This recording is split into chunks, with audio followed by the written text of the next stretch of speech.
Hi you guys, my name is Cyan and welcome back to my YouTube channel. Today it's that time of month again where we're going to be going over all the books that I read in the month of January. I have a few here, some really good ones. I have a couple of duds. So let's just go ahead and go through it.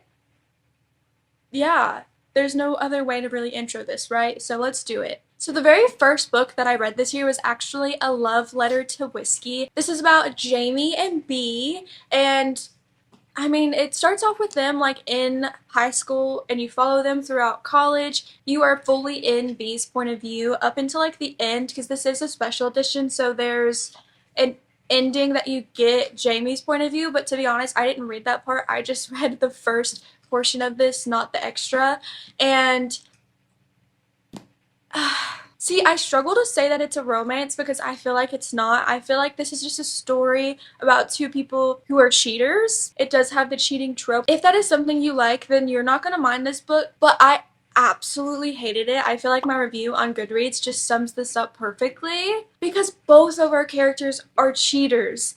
Throughout the years, they both end up in relationships and they end up cheating on those people with each other. I think it's supposed to be like the right person, wrong time type of thing. But honestly, I didn't care because they were cheating. And not to mention, it's like my boy best friend and my girl best friend. And I'm someone who, in real life, I had been cheated on with someone who was his girl best friend. So I strongly hate that trope, and I think that's why. Maybe if I didn't have that personal experience, I would have felt differently about this book, but I genuinely hated our characters and everything that they stood for. They deserved each other because they were both very terrible people. So I guess it's a good thing that they got their happy ending. I don't really know, but either way, it just wasn't for me. It was a 2.5. I can give her some credit where credit is due though. The story wasn't boring. Like, I was able to go through it and read it pretty quickly, and I wasn't bored at any points, but I think it was also because I was filled with so much rage. And again, that is more of a me problem because of my past experiences.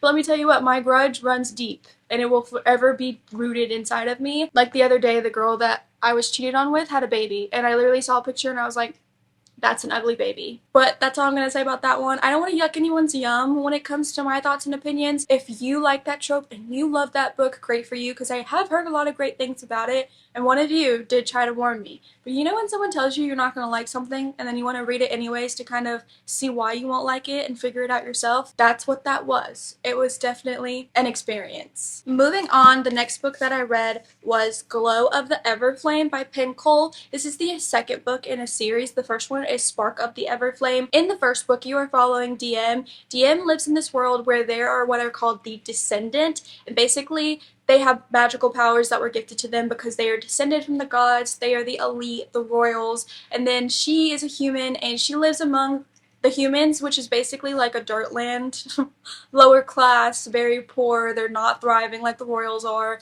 So she ends up joining a rebellion group. But at the same time, she's also a healer, and her mother is a healer for the Descendant. But when her mother goes missing, she now has to take her mother's place and work with the Descendant in the castle, and she's going to be a spy at the same time.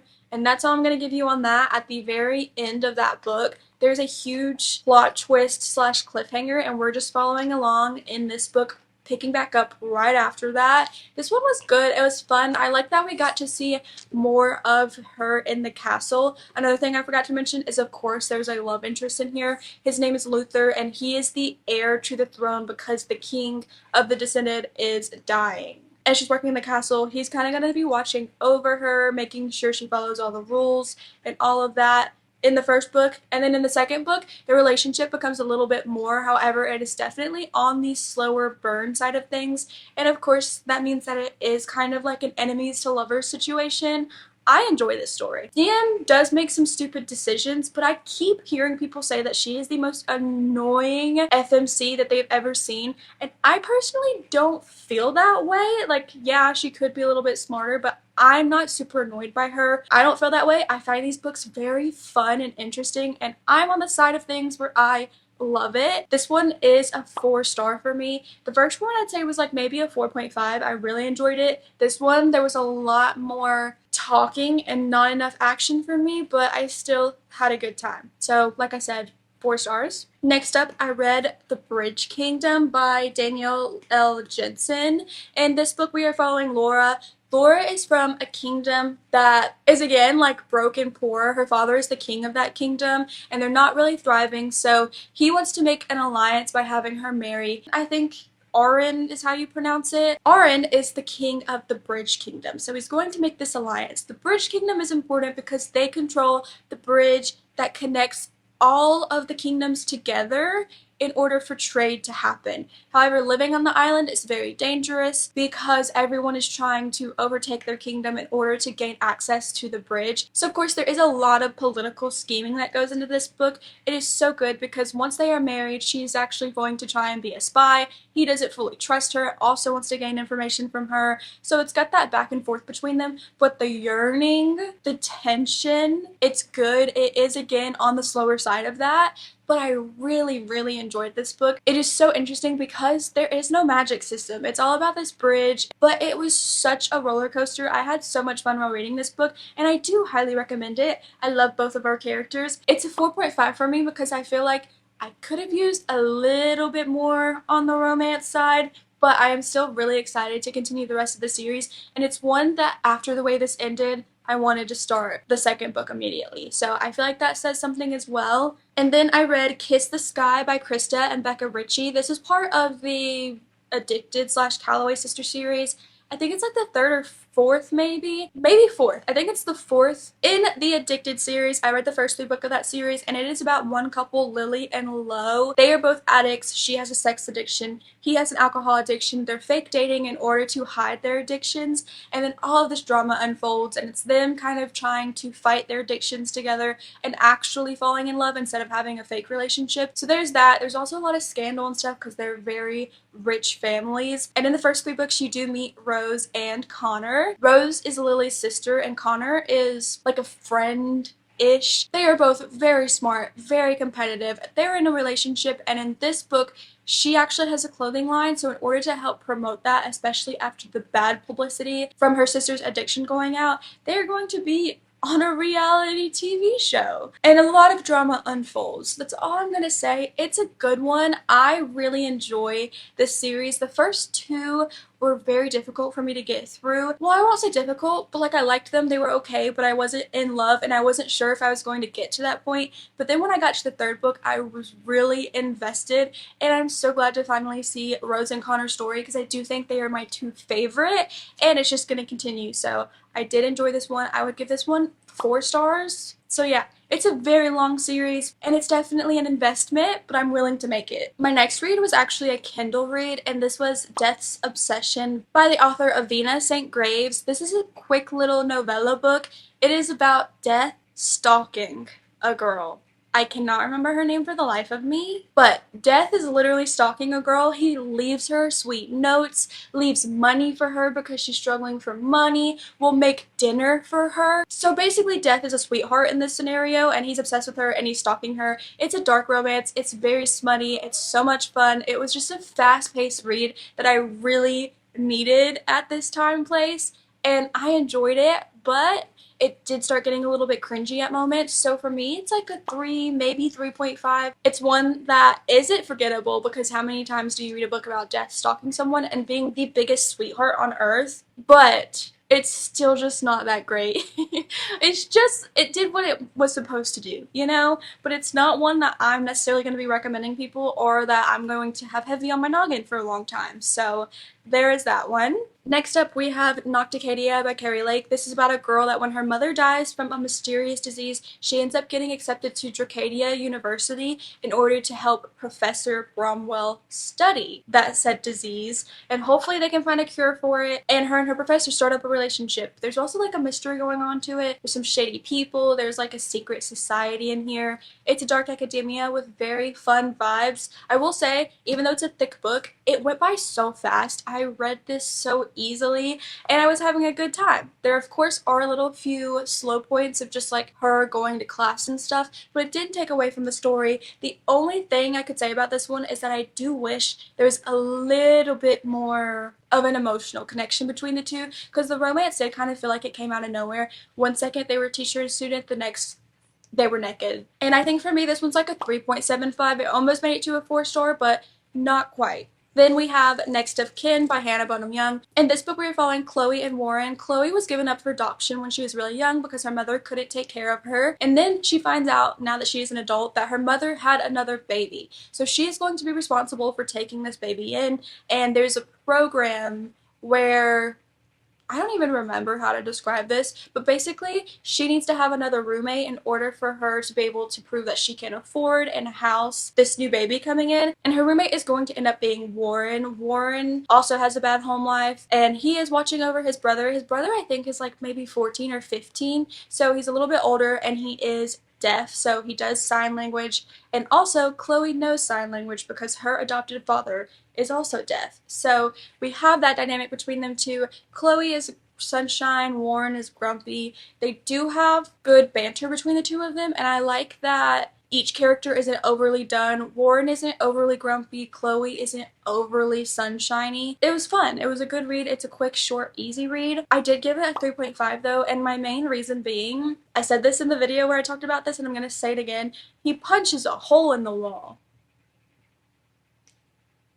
Enough said, in my opinion. Okay, next up we have Ninth House by Leigh Bardugo. This was a huge surprise in my opinion. In this book we are following Alex Stern. Alex Stern has a very hard life growing up, mostly because she can see ghosts, and because of that she falls into the wrong crowd because she finds out that doing drugs and stuff kind of tamps that down. So she does drop out of high school at 15, starts hanging out with bad people, and then something happens and now she gets a full ride scholarship to Harvard. I don't think they do that for high school dropouts, but it's a book. She is now at Harvard. She's part of this house, and their role is to maintain the other houses and basically just watch over them, make sure that they don't do anything they're not supposed to. But then there is a murder on campus, and she is pretty much set on the idea that this murder was caused by someone in one of the houses, so she's going to start investigating it. She has the head of police on her ass about that. The dean of the school is also on her ass about that, and at the same time, the guy who mentored her when she first moved there, Darlington,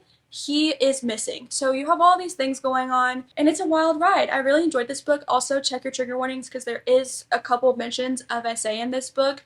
Not just mentions. It's shown. But anyways, it is so much fun. I will say it's a little bit confusing, especially because we do have time jumps from spring to winter. So it can be confusing timeline-wise, but I really enjoyed our character. Alex is not perfect by any means, but you understand why she's the way that she is, and you do fall in love with her. Danielle Darlington is literally known as like, what is the word? The gentleman. He's like known as the gentleman of the school or something like that. I love him so much. I will say though, this is completely out of the realm of books that I normally read and love. So if normally your and my taste are the same and you like to get a lot of fantasy recs from me, or we just like a lot of the same types of books, I don't know if you would like this one because it's completely, like I said, out of the realm for me. So I don't know, which is why I hesitate to recommend it, because I know if you love some of the other books I do, you might not love this one, but I did love it and I gave it 5 stars. So that's that. If you don't love it, I am so sorry, but I enjoyed it so much. And then I have The Women by Kristen Hanna.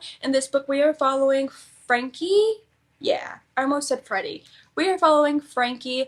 Frankie is a nurse, and during the Vietnam War, she decides to actually join the military and be a nurse over there in Vietnam. So you're watching her whole story pan out. It is historical fiction, so you're going to be seeing her in Vietnam when she first gets there, what's that like, as well as afterwards and what's going on in her life. She does end up going through a lot, having PTSD. She becomes an alcoholic. She struggles with things like pregnancy loss, finding love, people in her life dying, her parents not understanding her, and the outside world giving anyone who served in Vietnam so much negativity. It's a beautiful story. I really enjoyed it. However, I will say that one of the things, and I already said it in my other video as well, but one of the things that really threw me off is that the author really harped on the fact that Frankie's life fell apart because of a man. I don't know. To me, I just feel like there was so much more going on that it could have gone in a completely different direction than that. But either way, it is what it is, and I still really enjoyed it. If it wasn't for that one itty bitty thing, I would have given it probably a 5 star, but for me this one was a 4.5. It's definitely my second favorite out of her books, and it's still really, really good. It's just sometimes my brain clings to one minor detail, and I'll never forget about it. We saw this because of the fact that I keep mentioning Warren punching a hole in the wall. And then the last two books I'm going to talk about, I'm not going to say too much about because they are going to be in my next video, so you'll have a lot more thoughts and opinions on those two. But the first one is The Stars Are on Our Side by Jennifer Hartman. This book follows a couple that is mentioned in Still Beating, so if you read Still Beating and you loved that book, I would highly recommend reading the rest. I believe the author wrote in here that the first two were traditionally published, and then this one she wasn't able to, so because of that she wasn't able to list it as a series, but it technically is a series. Yeah, so this one was released independently, so that's why it's not listed as a series, but it is a series. The first one is Still Beating, the second one is Lotus, and then this is the last one. Still Beating is about a girl and a boy who were both abducted by a serial killer, and while they are abducted and held hostage, they fall in love with one another, but the issue is that he is her sister's fiance. So there's that one. That is Still Beating. In Lotus, we are meeting another couple. They grew up as childhood best friends, and he ends up going missing and being abducted when they are really young. It is years later. They are now adults, and he reemerges. He's alive. He's fine. So that is their love story. And in this book, we are following a girl who was also abducted by the serial killer in Still Beating, but survived. And we are following the brother in Lotus.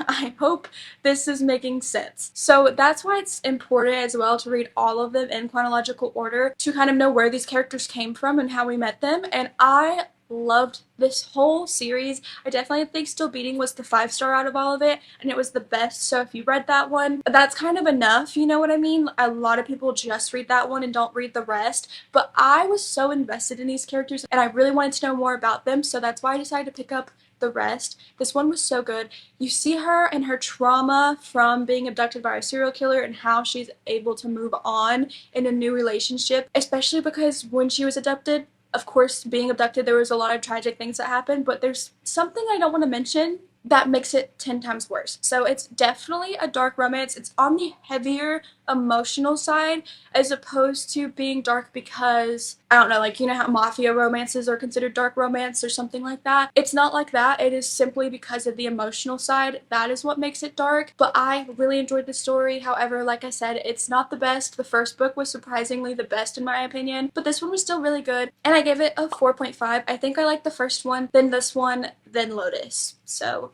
there's that. And then the last book that I read in the month of January was The Housemaid is Watching by Frida McFadden. I think this is like the third and final book in the Housemaid series. Also, I do think there's a novella, but I have no interest in reading that, to be honest. I think this one was my least favorite. The first one in the Housemaid series was definitely the best out of all of them, in my opinion. This one was still good, but the plot twist was a lot more predictable in my opinion. I was able to guess it. It also kind of seemed a little bit out there, and all it really made me do is kind of not like Millie or Enzo, which I liked them in the first and second book, and then in this one I kind of didn't like them as much as I used to because, to be honest, they're bad parents. And the book does focus a lot more around them becoming parents and their children, and it's just a different approach to it, and it kind of feels like it's overdone. I don't think there should have been so many installments in this series. Like, we get it, you know? So because of that, it was a 3-star. It definitely did have me hooked. Frida McFadden's writing is always bingeable in my opinion, but it just wasn't that great. So yeah, it's a 3-star for me. But to be honest, I don't feel like I wasted my time or anything, if that makes sense. So there you have it. Those were all the books that I read in the month of January. Let me know your thoughts and opinions if you guys have read any of these. Give me suggestions if you have any. Let me know what books you read that were like 5 stars this month if you had any. Because, I mean, duh, I want to read books that are fantastic. But that is that. I hope you all have a great reading week and just a great rest of your week in general. And I will see you guys in my next video. Bye!